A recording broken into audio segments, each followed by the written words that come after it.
네, 이제 오늘 이 시간에는 만약 그 러시아 우크라이나 전쟁이 끝나면 이제 추후에 조선업은 어떻게 되는지 한번 생각을 해보겠습니다. 이제 여러 선종 중에서 이제 오늘은 탱커에 대해서 한번 생각을 좀 해보려고 하는데요. 일단 이제 그 전에 그 최근 탱커 시장에서 벌어졌던 이슈를 좀 간단히 정리를 해보면 이제 크게 두 가지 정도가 있었는데, 먼저 이제 이 차트는 그 현재 오펙이 미국을 무시하고 이제 러시아랑 우호적으로 지내는 이유를 좀 잘 설명해주는 차트입니다. 이 러시아가 이 아랍에미리트 푸자라이 항구로 이제 보내는 그 원유의 양인데요. 이제 보시는 것처럼 그 우크라이나 전쟁이 좀 발발한 이후에 이제 거의 한 4-5배가 넘는 물량을 이제 러시아로부터 수입을 하고 있습니다. 그러면 이제 아랍에미리트는 이제 산유국인데 왜 러시아산 원유를 수입을 하는 걸까요?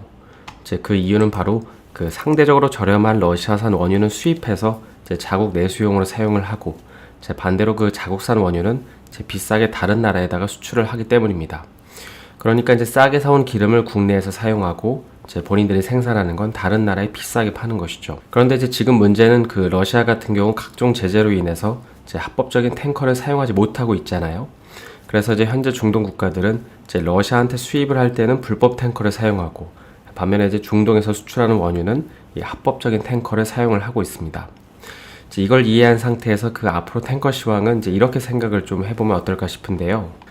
문자적으로 이번에 오펙 플러스가 감산을 하면 향후에 원유 생산량이 감소되기 때문에 이는 당연히 이 해상 원유 물동량 감소를 일으킬 수 있습니다. 그래서 만약에 이들 국가들이 본인에게 감소된 이 할당량만큼을 판다면 당연히 해상 원유 물동량 감소는 맞는 말이지만, 현재는 그 러시아한테 사온 원유도 같이 섞어서 팔고 있기 때문에 실제 탱커를 통해서 수출하는 양은 그다지 줄지 않을 것이라는 점이죠. 그러니까 지금 오펙 플러스의 이번 결정이 정치적이다라고 하는 건데, 겉으로는 생산 쿼터를 줄인다고 하지만 실제로 수출량을 보면 러시아산 원유랑 섞어서 팔기 때문에 실제로 수출되는 양은 그다지 줄지 않을 것이라는 점입니다. 그리고 이런 상태에서 만약에 유가까지 더 오른다면 이는 고스란히 산유국들에게 이득이 되는 것이죠. 따라서 이번에 오펙 플러스가 이런 식으로 감산을 하긴 했지만 실제 탱커 시장에 미치는 영향이 크지 않다고 하는 데에는 이런 이유가 있는 것입니다. 다음 두 번째로 생각해 볼 점은 운임과 관련된 내용인데요. 아마 국내 조선사뿐만 아니라 해외 선사, 특히 탱커 선사에다 투자를 하고 계시는 분들도 계실 텐데, 개인적으로는 최근 좋은 흐름을 보이고 있는 이 탱커 주식에 대한 차익이나 매도에 대한 시점은 좀 이걸 보면서 생각해 보면 어떨까 싶습니다. 보시는 건 그 BDTI 지수인데요. 지난 그 금융위기 이후에 운임 지수는 현재 신고가를 경신을 하고 있고, VLCC 스팟 운임 역시도 최근에 10만 달러를 돌파를 했습니다. 그런데 스팟 운임의 경우 업다운이 있다 보니까는 좋았다가 꺾이기도 하고, 꺾이다가 반등하기도 하죠. 그런데 이에 반해 그 탱커 1년 TC 운임은 좀 다릅니다.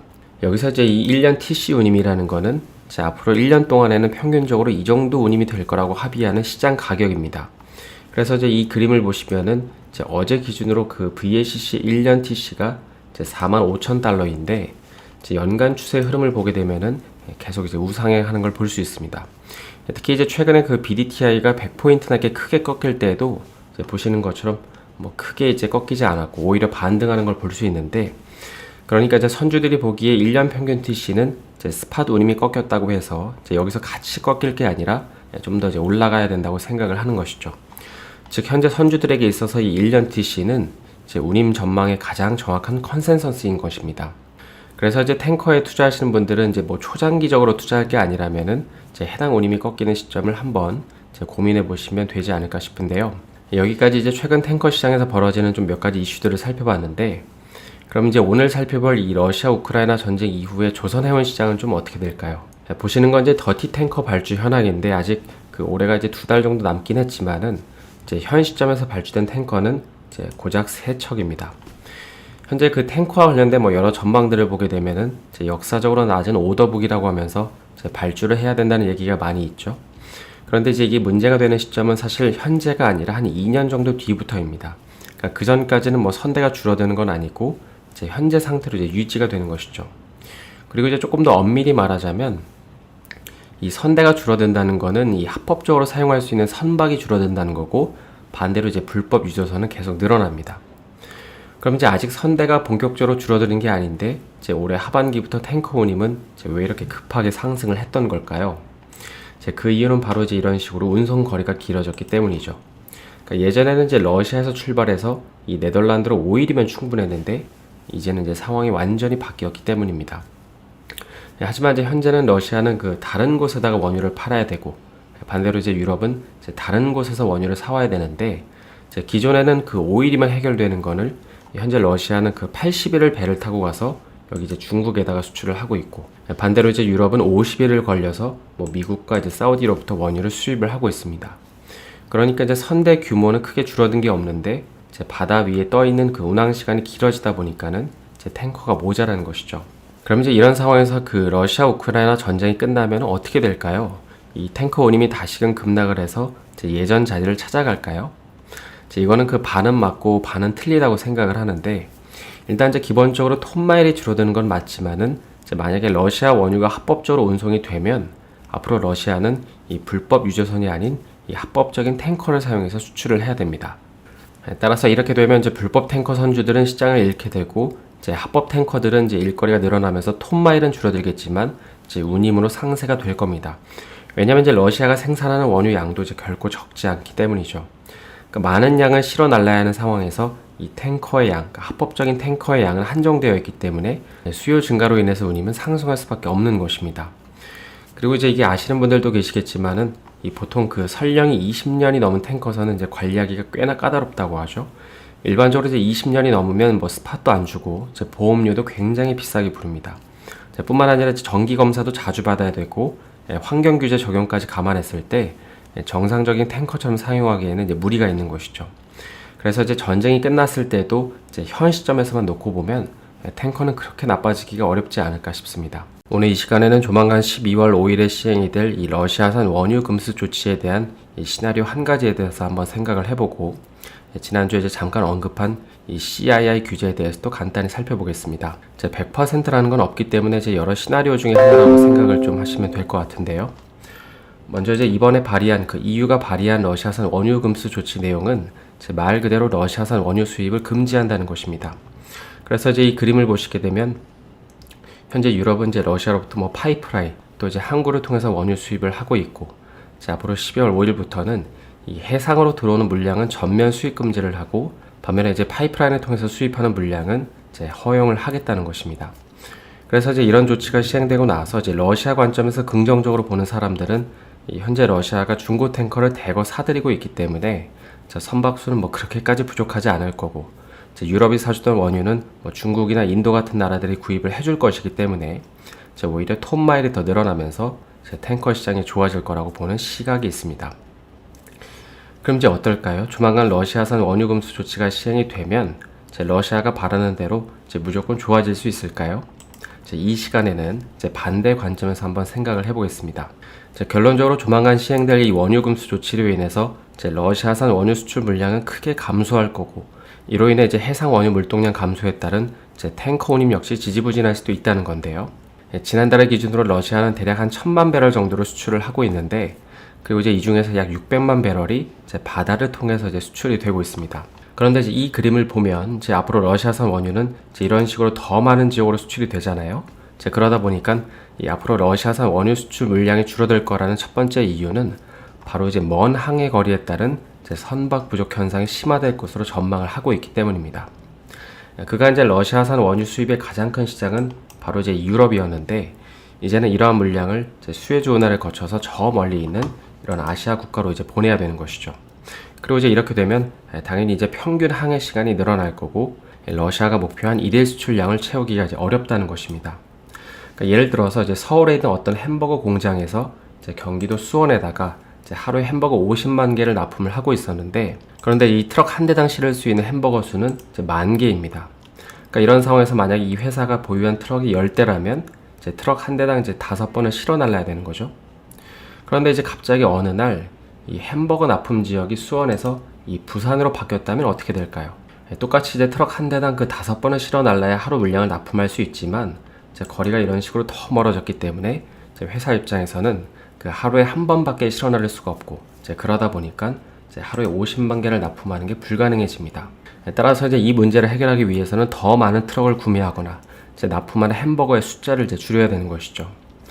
그래서 이걸 이해한 상태에서 이 표를 보시면 물론 이제 이거는 뭐 단순히 예상치긴 하지만은 이제 현재는 평균적으로 한 160일 정도 걸리는 항해 기간이 추후에는 이제 360일 정도로 늘어나기 때문에 이제 늘어나는 거리랑 또 시간만큼 이제 탱커는 더 필요할 수밖에 없고, 그래서 만약에 이제 러시아가 이 정도의 부족한 그 탱커를 구하지 못한다면 결국에 이제 현재 러시아가 생산하는 이 원유 수출량은 대폭 줄어들 수밖에 없다는 것입니다. 그리고 이제 이는 결국 이 해상 원유 물동량 감소에 따른 이제 탱커에는 별로 좋은 소식이 아니라는 것이죠. 그래서 이제 여기까지 정리를 해보면 이 향후 이제 러시아산 원유 금수 조치가 시행이 되면 이제 톤마일 증가로 인해서 이제 러시아는 더 많은 탱커가 필요할 수밖에 없는데, 만약에 이제 적정 수준의 탱커를 구하지 못한다면 이 하루 원유 생산량은 크게 감소할 수밖에 없고, 이제 이는 결국 이 다른 이벤트가 발생하지 않는 이상 탱커 운임에는 그다지 좋은 영향을 줄 수 없다는 것입니다. 이제 다음으로 생각해 볼 점은 이제 중국이 과연 러시아에 도움이 될 수 있을까에 대한 질문인데요. 이제 이 점과 관련해서도 현재 그 널리 알려진 견해 중에 하나는 중국이 이제 러시아산 원유를 대거 수입을 해줄 거고 필요하다면 뭐 선박도 빌려줄 수 있다는 건데, 근데 이제 현재로서는 이 같은 일이 벌어질 가능성이 이제 그다지 높지 않습니다. 보시는 건 이제 중국의 대표 해운사인 이 코스코를 포함한 이 탱커 함대 분포 현황인데요.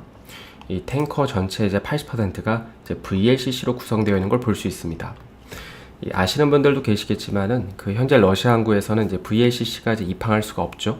이 VLCC 입항이 가능하려면 이제 수심이 대략 25m 정도는 돼야 되지만은 이 러시아 항구는 그렇지 않기 때문입니다.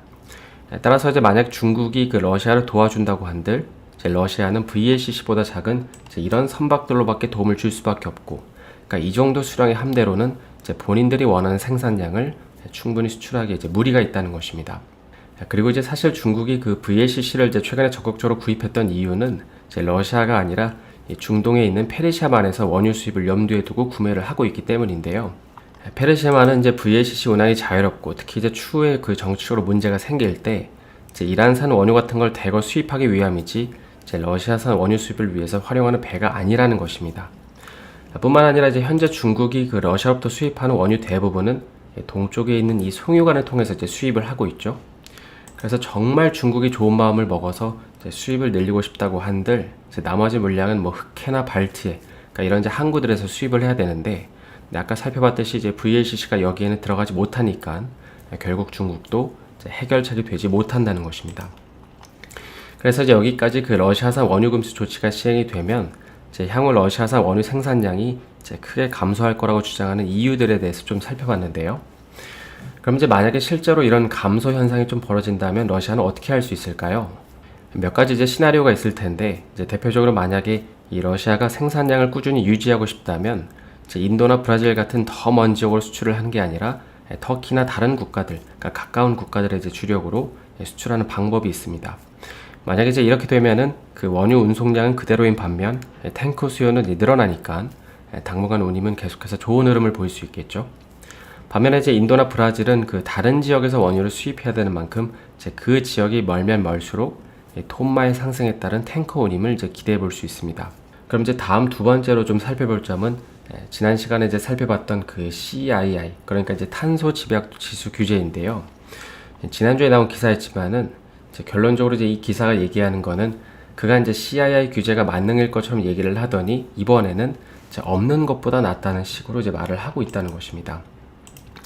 물론 이제 앞으로 뭐 이 규제가 더 이렇게 타이트해져서 강제성이 수반되면 모르겠지만은 최근 흐름을 보면 이제 이 CII 규제가 이제 실효성이 있는지에 대한 의구심이 많죠. 따라서 이제 조선해운업을 뭐 초장기적으로 두고 투자하시는 분들이라면 모르겠지만 이제 단기적으로 특히 이제 내년부터 시행이 될 이 환경 규제를 적극적으로 이제 투자 포인트로 삼고 투자하시는 분들은 약간 이제 보수적인 관점으로 제도를 이제 바라보셔야 되지 않을까 싶습니다. 그래서 이제 오늘은 그 추후 러시아산 원유 금수 조치 이후에 이제 시장이 어떻게 될지, 그리고 이 CII 규제가 이제 현재로서는 뭐 크게 의미가 없어 보인다는 점에 대해서 좀 살펴봤는데요. 멤버십에 가입하시면 이러한 정보를 실시간으로 받아볼 수 있는 만큼 많은 분들의 관심을 부탁드립니다. 오늘 영상이 도움이 되셨다면 좋아요와 구독 부탁드립니다.